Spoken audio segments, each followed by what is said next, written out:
Hola, en la clase de hoy realizaremos una introducción a la mecánica de fluidos. Para esto vamos a empezar por analizar un poco y comprender cuáles son los cuatro estados de la materia y cómo se pueden diferenciar unos de los otros. Tenemos entonces cuatro estados fundamentales de la materia: el estado sólido, líquido, gaseoso y plasmático. Entonces, para el estudio de los fluidos vamos a tener que entrar en consideración con el estado líquido y el estado gaseoso. Entonces, el primer paso a realizar será lograr distinguir estos dos estados, que son a los que vamos a llamar fluidos, del estado sólido y del estado plasmático. Vamos a iniciar con la distinción del estado plasmático. Entonces, el plasma es un gas ionizado presente en la naturaleza. Es un estado de la materia en la que un gas no solamente tiene sus características normales de ocupar todo el volumen posible y demás, sino que además está ionizado. ¿Qué significa que esté ionizado? Entonces quiere decir que sus partículas tienen carga electrostática. El hecho de que sus partículas tengan carga electrostática quiere decir que este estado plasmático no tiene un equilibrio electromagnético. En la naturaleza encontramos varios ejemplos cotidianos que nos pueden ayudar a comprender el estado de plasma. Por ejemplo, tenemos el fuego como un estado plasmático, tenemos el sol como entre nuestros referentes más cercanos, los rayos que caen en las tormentas también están en estado de plasma. Las pantallas plasma de los televisores, entonces también tienen en su interior un gas ionizado. Justamente la carga electrostática de ese gas es la que permite pues, que se vea una proyección. Tenemos también los tubos fluorescentes, que son como algunos ejemplos de lo que podemos encontrar en la naturaleza como estado de plasma. Es importante que ustedes logren hacer una como distinción entre el estado plasmático y el estado gaseoso, justamente en función de la forma en que ellos están cargados. Si un gas tiene carga electrostática, inmediatamente pasa hasta a ser un plasma. Asimismo, es importante romper con el concepto erróneo que muchas personas tienen de que el estado plasma se asemeja a un estado de pronto gelatinoso o intermedio entre el sólido y el líquido, ya que es un concepto erróneo que frecuentemente se encuentra entre los estudiantes.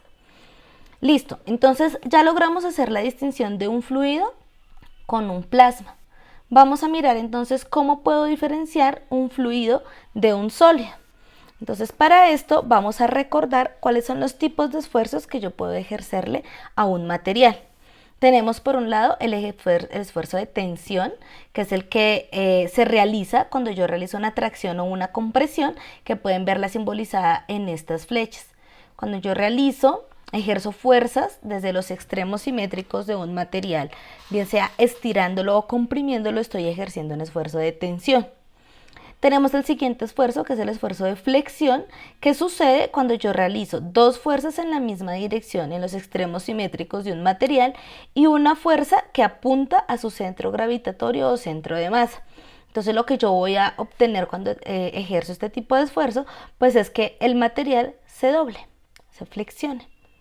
Tenemos el esfuerzo de torsión, que sucede cuando yo ejerzo fuerzas en sentidos contrarios, pero que son perpendiculares a la superficie.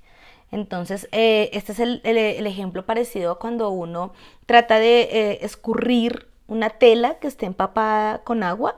Uno hace un giro en una dirección y el otro giro en la dirección contraria. Ese es un esfuerzo de torsión. Y tenemos el último, que es en el que nos vamos a centrar, que es el esfuerzo cortante, que sucede cuando yo realizo fuerzas en extremos simétricos opuestos y con direcciones opuestas. Entonces, ¿qué pasa? Cuando yo realizo un esfuerzo cortante sobre un sólido, esto inmediatamente va a generar una deformación del sólido.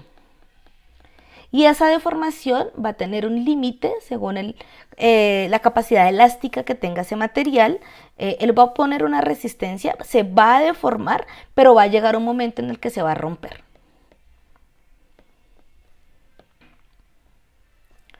Listo. Cuando usted ejerce un esfuerzo cortante sobre un fluido, entonces lo que va a pasar es que si bien va a tener una deformación, la conclusión no va a ser que el fluido se rompa, sino que el fluido va a empezar a continuar deformándose en el tiempo. A eso lo llamamos una razón de deformación.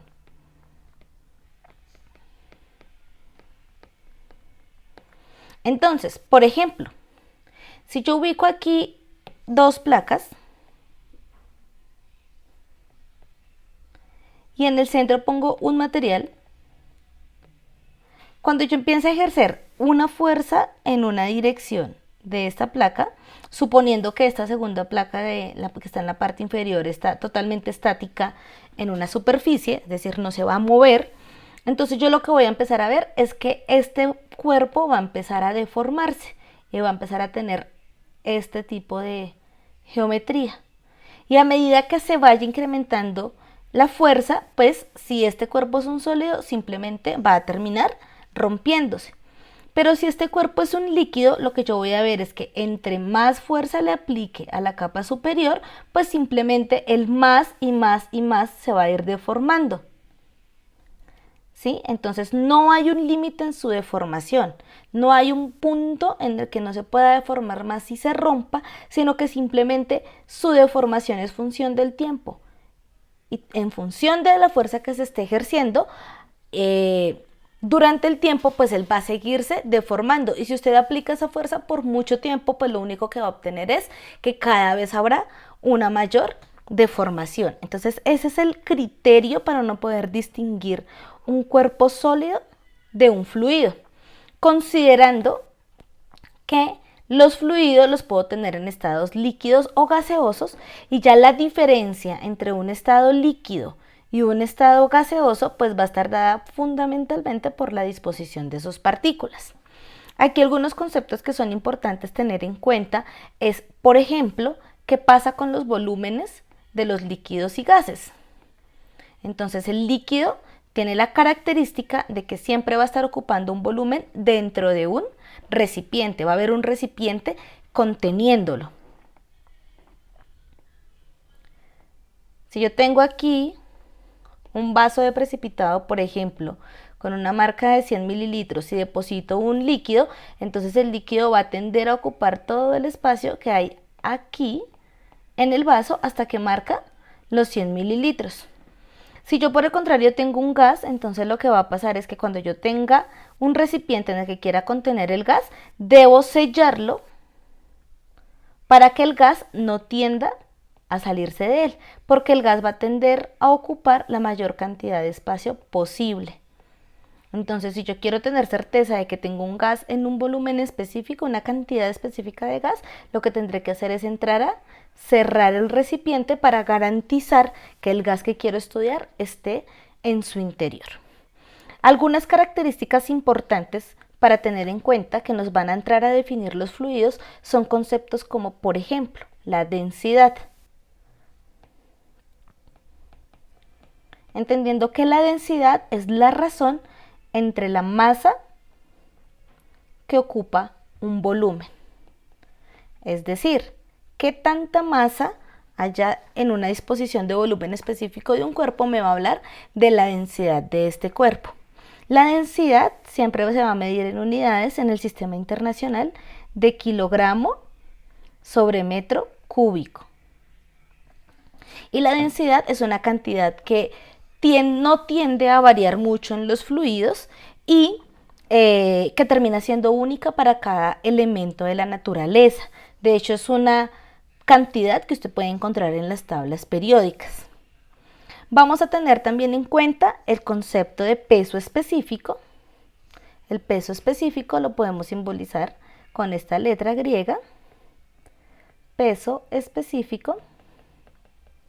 Y el peso específico no será más que yo considerar el peso de un objeto, es decir, su masa por su gravedad, dividido el volumen que está ocupando. Entonces, fíjense que masa sobre volumen es igual a densidad. Y entonces cuando yo multiplico densidad por gravedad, pues tendré el peso específico de un cuerpo. Las unidades de medida del peso específico las puedo considerar como kilogramo sobre metro cúbico, que son las unidades de la densidad, por metro sobre segundo cuadrado, que son las unidades de gravedad. Y cuando yo simplifico esta expresión, pues me dará kilogramo sobre metro cuadrado por segundo cuadrado, o si prefiere verlo como newton sobre metro cúbico. Listo, estos son los conceptos fundamentales a tener en cuenta cuando se inicia el estudio de los fluidos.